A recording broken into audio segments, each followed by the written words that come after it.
Always be classy.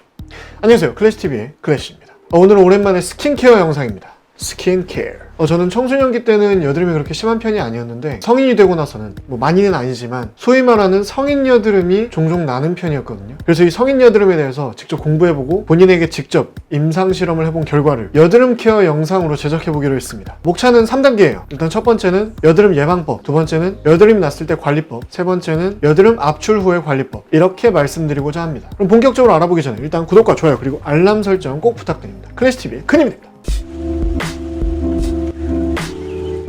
첫 번째 챕터, 여드름 예방법. 일단 첫 번째는 유제품과 설탕 섭취 줄이기. 많은 분들이 아마 상식적으로 알고 계시겠지만 유제품과 설탕은 피지선을 자극하기 때문에 여드름을 유발할 수 있습니다. 그래서 줄여야겠죠. 저는 평소에 케이크나 초콜릿이나 아이스크림 같은 스위츠를 별로 좋아하진 않는데 와인이나 위스키 안주로 치즈를 되게 좋아하긴 해요. 줄여야겠죠. 두 번째, 손을 자주 씻기. 아침 저녁으로 세수를 당연히 하시죠. 이게 일단 기본적인 건데 그 이외에도 사무실에 계시거나 학교에 계실 때 손을 좀 수시로 많이 닦아주시는 걸 추천드려요. 저는 그냥 비누나 폼클렌징 이런 거보다 그 향균 핸드워시 제품들이 있거든요. 그래서 그런 것들을 좀 사용을 하는데 손을 씻으실 때 그냥 이렇게만 씻으시는 게 아니라 손을 이렇게 세우셔서 양손의 손톱 밑부분도 이렇게 씻어주셔야 돼요. 비누칠을 한 상태에서. 손톱 밑에 세균이 되게 많다고 하더라고요. 근데 평소에 신경 써서 잘 안 씻긴 하는 부위이긴 하죠. 그리고 저는 언제 손을 꼭 씻냐면 세안 전엔 꼭 씻어줍니다. 평소에 손으로 스마트폰이나 아니면 키보드나 엘리베이터 버튼이나 이런 좀 세균이 많은 것들을 많이 만지잖아요. 근데 이 상태에서 이 더러워진 손으로 세안을 하면 그것 또한 옮겨오거든요. 그래서 저는 세안을 하기 전엔 꼭 향균 핸드워시로 손을 씻어줍니다. 그리고 손을 자주 씻는 이유는 이 손에 있는 세균들이 얼굴에 안 묻도록 하기 위함이겠죠. 그래서 평소에 턱을 개거나 볼을 이렇게 괴고 있거나 얼굴을 만지는 습관 같은 게 있는 분들은 스스로 자각을 하셔서 이 습관을 없애주셔야 돼요. 그래서 저 같은 경우에는 어떤 습관이 있냐면 얼굴이 간지러울 때가 있잖아요, 그죠? 그럴 때도 이렇게 긁지 않고 긁긴 해야 되니까 이렇게 긁어요. 최대한 손바닥이 혹은 이제 손가락의 안쪽 면이 얼굴에 안 닿게 하려는 그런 어떤 자각의식이 있는 것 같습니다. 자, 그리고 세 번째는 바로 클렌징 워터 사용하기입니다. 뜬금없이 들리실 수도 있는데 잘 들어보세요. 세안은 일단 아침 저녁으로 해야 되죠, 그쵸? 근데 솔직히 남자분들 매일같이 진짜 하루도 빠짐없이 세안을 하고 주무시는 분들 계시나요? 아마 안 계실 수 있습니다. 저도 사실은 사람 만나는 거 좋아하고 파티 가는 거 좋아하고 좀 술 마시는 거 좋아하고 이러다 보니까 정말 늦게까지 혹은 좀 독한 술을 마시거나 하면 와서 그냥 뻗을 때가 있습니다.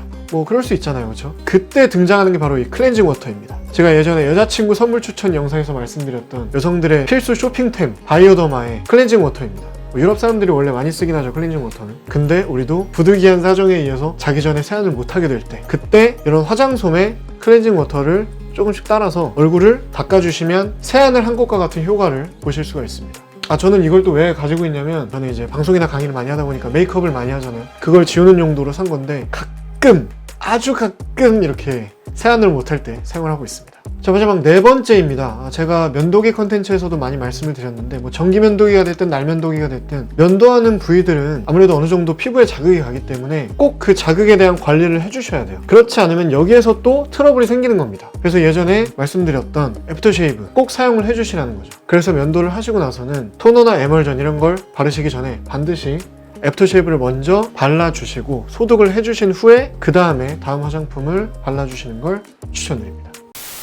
자, 다음은 두 번째 챕터입니다. 여드름이 났을 때 이렇게 열심히 관리를 했음에도 불구하고 예방이 되지 않고 여드름이 날 수도 있습니다. 그럴 때 진짜 완전 강추템 하나 말씀드릴게요. 뭐냐면 티트리 오일입니다. 명성은 많이 들으셨을 거예요. 저 같은 경우에는 면세점에서 더 바디샵의 티트리 오일을 구매를 해서 쓰고 있는데 딱히 이 브랜드의 이 제품을 추천드리는 건 아니고 그냥 여러 가지 브랜드에서 제품이 나옵니다.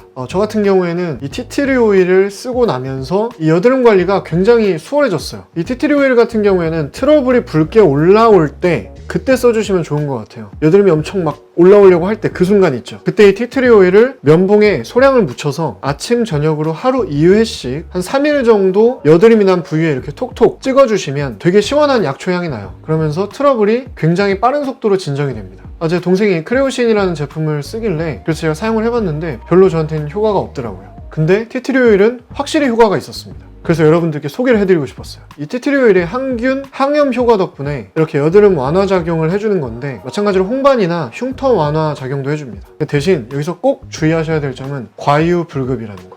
이게 성분이 되게 독해요. 그래서 제가 아까부터 면봉 얘기를 드린 게 소량을 발라주셔야 됩니다. 혹시라도 조금 더 많은 양을 사용하셔야 할 때는 물이나 뭐 에센스 같은 거에 희석을 해서 사용을 하시면 좋을 것 같아요. 그리고 또 한 가지 주의사항이 있는데 이게 더 중요할 수도 있겠네요. 티트리 오일에는 알레르기 주의 성분이 2가지가 들어있다고 합니다. 여러분들께서 화장품 성분을 보실 때 자주 보시는 화해 앱을 통해서 제가 한번 티트리 오일을 검색을 해봤는데 알레르기 주의 성분인 리모넨과 시트랄 성분이 포함이 되어 있다고 합니다. 그래서 혹시 사용을 고려하시는 분들은 본인의 팔에다가 한 2일 정도 이렇게 테스트를 해보시고 괜찮으시면 사용을 해보는 것도 좋을 것 같아요. 자, 여드름이 났을 때 관리법 두 번째는 바로 압출하기입니다. 티트리 오일을 사용을 했는데도 가라앉지 않고 파죽지세로 노랗게 올라오는 여드름이 있다면 압출을 해야겠죠. 이때 손으로 압출하시면 절대 안 됩니다. 아까 말씀드렸듯이 손에는 굉장히 많은 세균이 있기 때문에 절대 손을 쓰시면 안 돼요. 어떻게 압출을 하시면 좋냐면 일단 첫 번째는 손을 씻습니다. 또 향균 핸드워시로 손을 씻어요. 그 다음에 알코올로 소독한 주사 바늘을 준비해 주셔야 되는데 주사 바늘이 없으면 오핀도 괜찮아요. 그래서 압출을 하기 전에 여드름이 나올 수 있는 구멍을 먼저 내줍니다. 톡 찔러서. 그 다음에 마찬가지로 알코올로 소독한 면봉으로 짜주는데 이걸 막 이렇게 막 짜시면 안 되고 이렇게 면봉을 굴리듯이 해서 짜주셔야 돼요. 이렇게 짜지 마시고 이렇게 굴리듯이. 그래서 뭐 다들 아시겠지만 피가 나와야 이제 끝까지 다 나왔다는 증거거든요. 피가 나올 때까지 쭉 굴리면서 짜주시면 됩니다. 자, 여드름이 났을 때 관리법 마지막 세 번째는 염증 주사 맞기입니다. 저 같은 경우에는 방송이나 강의나 뭐 여러 가지 촬영 같은 것들 스케줄이 잡혔는데 여드름이 진짜 막 크게 났어요. 막 이런데 못생겨지는데 막 났어요. 그럼 난감하잖아요. 그럴 때 피부과에 갑니다. 피부과에 가면 염증 주사라는 게 있어요. 이 한 스팟당 10,000원에서 20,000원 정도, 뭐 피부과마다 다르겠지만 그 정도면 염증 주사를 맞으실 수가 있거든요. 말 그대로 여드름에 막 주사를 놓는 거기 때문에 따끔합니다. 여드름을 없애는 방법 중에 가장 빠를 것 같아요. 진짜 빠른 속도로 없어져요. 혹시 소개팅이나 뭐 어떤 중요한 일정이 있는데 여드름이 크게 났다, 그러면 피부과를 가보시길 권장드립니다. 마지막 세 번째 챕터입니다. 여드름 압출 후 관리 방법. 일단 가장 기본적인 방법은 이 후시딘이죠. 퓨시드산 나트륨, 한마디로 항생제 연고인데요. 여드름 압출 직후에 발라주시는 게 좋습니다. 아무래도 항생제 연고이기 때문에 살균 작용을 해주고 상처가 덧나지 않게 도와주죠. 근데 또 이런 얘기가 있어요. 너무 많이 쓰면 이 항생제이기 때문에 좀 피부에 내성이 생긴다는 얘기가 있어요. 그래서 너무 계속 발라주시지 말고 딱 압출 직후에 발라주시는 걸 추천드려요. 자, 여드름 압출 후 관리법 두 번째는 여드름 패치입니다. 이 패치 같은 경우에는 여드름을 압출하고 나서 바로 붙이는 것보다는 그 다음날 정도에 붙여주시는 게 좋다고 합니다. 이유는 이 패치를 이 상처난 부위에 바로 붙이는 순간 피부랑 산소 사이의 상호 접촉을 방해하기 때문에 오히려 안 좋다고 해요. 그래서 압출을 하면 그 직후에는 후시딘을 발라주시고 그 다음날 정도부터 패치를 붙여주시는 걸 추천드립니다. 자, 여기서 이런 트러블 패치 하나 좀 추천드리면, 저는 회사 다닐 때부터 아무래도 강의를 많이 했었기 때문에 트러블 패치를 굉장히 많이 썼었어요. 근데 그 중에서 가장 추천드리는 제품은 올리브영에서 구매할 수 있는 이 케어 플러스입니다. 제가 실물을 보여드리고 싶었는데 다 썼더라고요. 양해 부탁드립니다. 케어 플러스가 딱 두께도 얇고 접착력이 좋아서 잘 붙어있고 티가 제일 안 나요. 그래서 결론적으로는 제가 사용해본 패치 중에는 가장 좋은 것 같습니다. 클로버 여러분들도 다들 잘 아시다시피 스트레스와 수면 부족도 여드름과의 상관관계가 있다고 합니다. 클로버 여러분들 모두 스트레스를 덜 받으시고 항상 푹 잘 주무시길 기원하겠습니다. 제가 말씀드린 방법 이외에도 혹시 본인만의 여드름 관리법이 있다면 아래 댓글로 꼭 달아주시면 다른 클로버님들께도 큰 도움이 될 수 있을 것 같습니다. 저희 클리스TV 영상은 매주 일요일 저녁 9시에 정기 업로드가 되고요. 나머지 요일 중에는 수시로 추가 업로드가 됩니다. 깨끗해진 피부와 함께 자신감을 가지세요. 당신은 멋집니다. Always be classy.